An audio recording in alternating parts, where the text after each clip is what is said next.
అమ్మ block buster cinema ఎలా అనిపించింది బ్రో? బాగుంది bro movie. And Rashmi and నందు కెమిస్ట్రీ కూడా చాలా బాగుంది. ఆ సినిమా చూసిన తర్వాత నందు పొజిషన్ చూసుకుంటున్నా ఆలోచిస్తున్నాను గీతా మాధురి చేతిలో ఏమవుతుందా అని. నిజమేనా పుల్లారావు?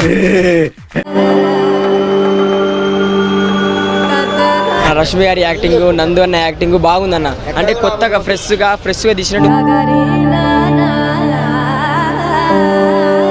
భాయ్ మజా ఆయా. హీరోయిన్ రష్మి మాత్రము చింపి ఆరేసింది. ఆమె అందాలకు అందరూ కుర్రకారు మొత్తం మత్తెక్కిపోయినారు. కుర్రోడు మంచి రొమాంటిక్గా ఉన్నాడు.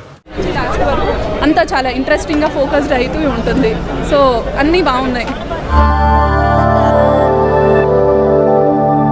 మర్చిపోయిన element background music score super ఇచ్చారు. ఒకటి ఎలా ఇవ్వాలో అలా ఇచ్చారనమాట బ్యాక్గ్రౌండ్ స్కోర్.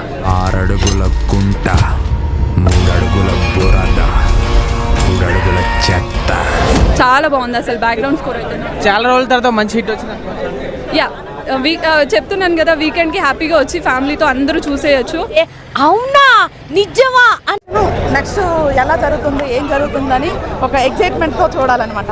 లాస్ట్ మూమెంట్ వరకు అది ఎవరు చేశారో ఎలా చేశారు అనేది కూడా తెలియదు. బొమ్మ క్లారిటీగా కనబడుద్ది. నాకు నచ్చింది బాగా. ఓవరాల్గా very good movie. Good fantastic. Thank you.